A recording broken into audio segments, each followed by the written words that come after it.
Hi, I'm Chris Offutt. I'm here to talk about Shifty's Boys and the Killing Hills.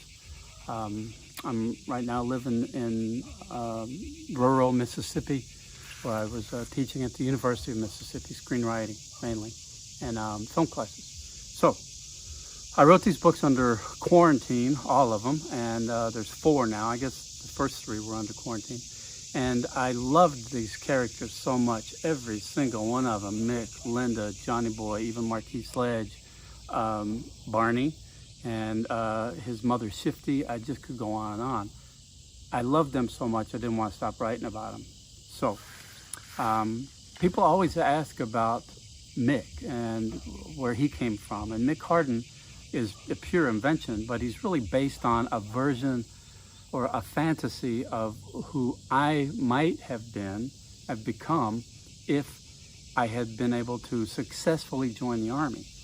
I grew up in the woods, way deep in the woods, the same place Mick did, and spent most of my time alone outside in the woods because it was a lot safer than inside my house, and which was an unstable place. And at 17, I wanted away from my dad, and the best option seemed to be joining the Army. So I did. Quit high school, joined the Army, failed the physical on a technicality. I had no choice but to go to university. So over the years, I've often wondered what my life would have been like if I had successfully joined the Army.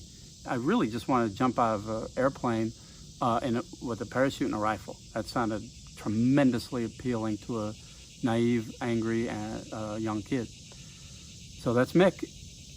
If I were stronger, tougher, more courageous, and had not spent the last 40 years reading and writing. I really love crime, and I really want to write an overt crime novel. The best thing I can do is put a dead body in the first 3 pages.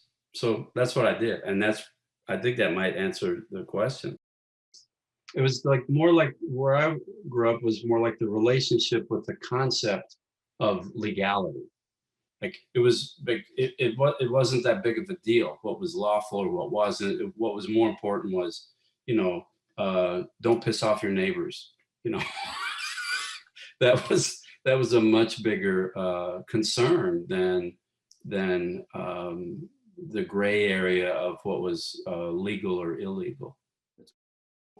I realized pretty early on that this guy Mick was going to spend a lot of time driving around in his truck, and I didn't want to just have it hop from one scene to another.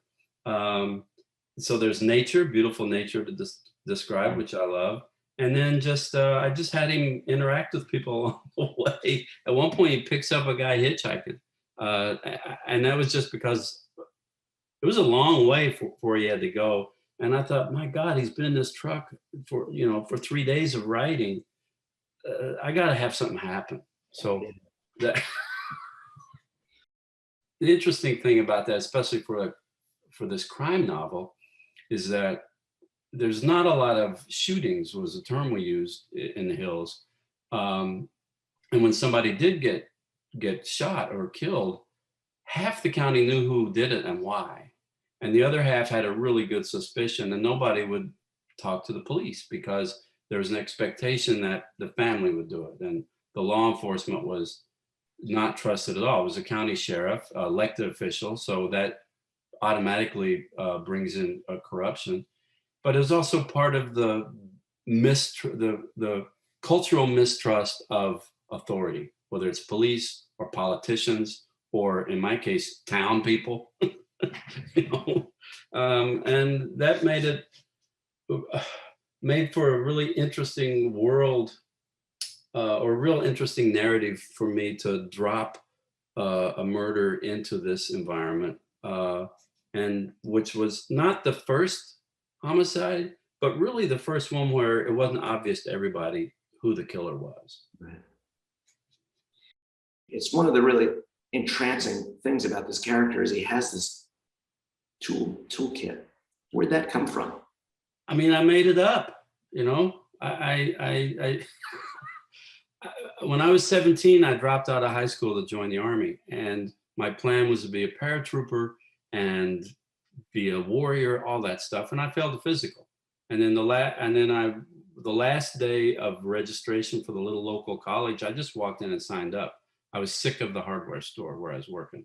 And I've often thought like how my life would have been if I had actually uh, been able to join the Army the way I did, because I was a smart guy and I thought I would do well. So in a way, Mick is sort of did what I wished I had done. So he's a version of that, and much more successful than I'm sure I would have been.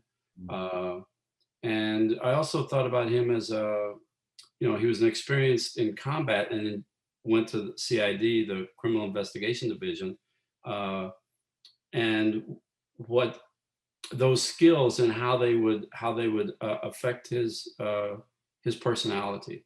Like you said, the attunement, the alertness. Like I think there's a vigilance that is required in war, and he grew up in the woods where there's just an awareness of nature. So I enjoyed combining those together to do it. But as far as the interrogation stuff, I just kind of made it up and hope for the best and thought, well, what would I do? How would I do it? Also, like those two bumbling, like you said, the bumbling hitmen.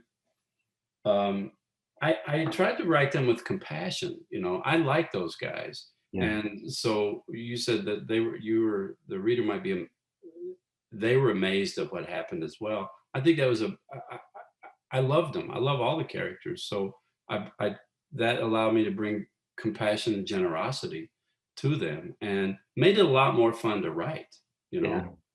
Because you have to have, like you said, a protagonist or a lead, and that would be Mick. You know, he's going to solve the crime. You know, this kind of a deal that you make with the reader. Here's a body. At the end, we're going to know who did it, right? That's the framework that of expectation.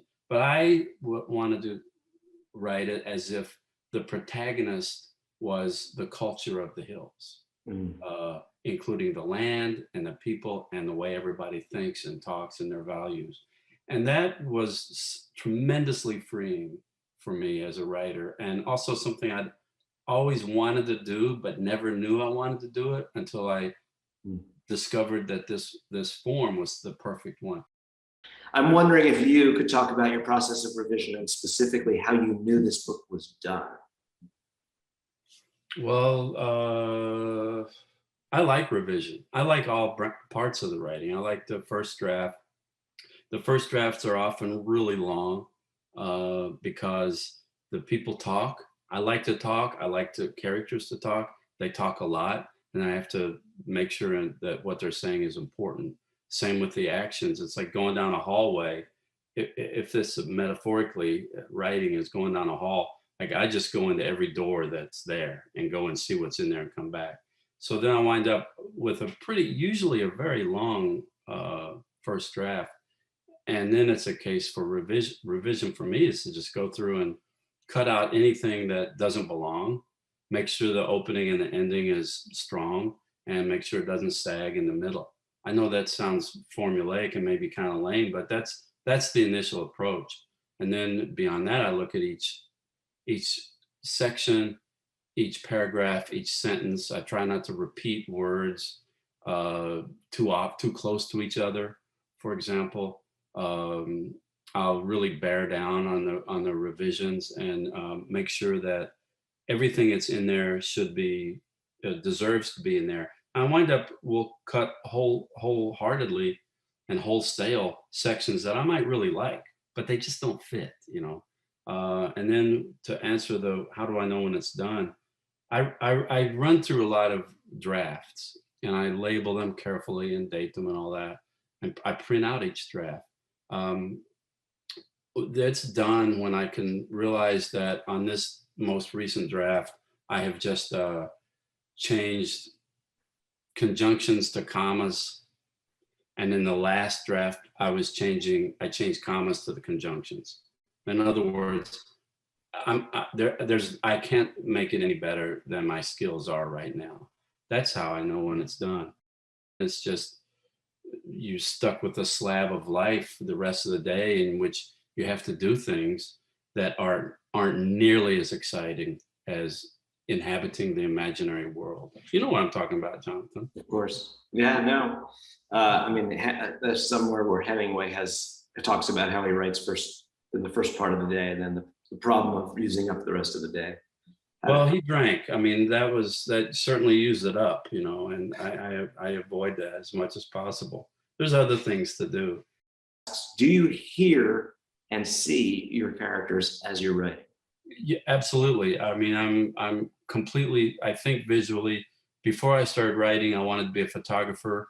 I took pictures obsessively. So I just think visually. And when I write, it's not, I never think about what would they do, or what would a person, you know, who had been in this situation might think or feel or say. I just follow them around and really transcribe what they say and what they do. And sometimes they get ahead of me. It's a skill that it took me a while to develop, and then I can step into it and step out now, and I like that. It enables me to get at a depth of feeling for a character and how they think, without really worrying about the fact that they don't exist. You know, it's little tiny marks on a page, right? Right. That's the reality of it. But for me, no, they're real and they're walking around doing things. Do your characters pop into your non-writing time? Is this welcome if it happens? You know, Yeah, I mean, I think about them all the time. Yeah. You know what? I would rather think about these imaginary characters than the people I see on the street. And you know, if I stare at somebody walking by too much, I start imagining what their life is. Oh, they're walking their dog.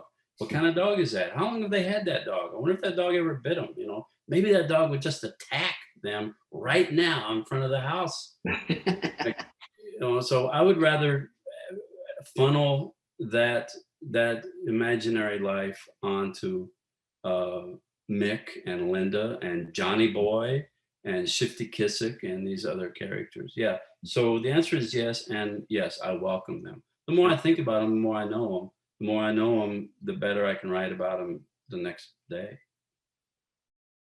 Almost everyone he meets is holding a gun, but that's not dealt with as, oh my God, a gunfight's about to happen. People just have guns, and depending on how they hold them and where they hold them, that also sends a signal of, okay, I don't see you as a threat, but the gun is here. We both know it. Other people, if it's in front of me, I'm actually ready to, like, there's all these little bits of unspoken language and custom Mhm. just with guns, and guns are not a big deal to people in this area, and it takes No, a while to realize that.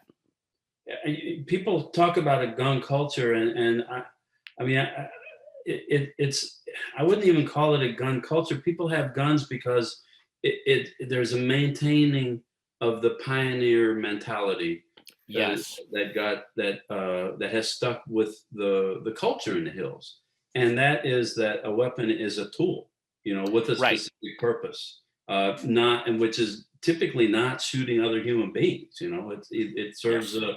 a function, and that's what Mick is.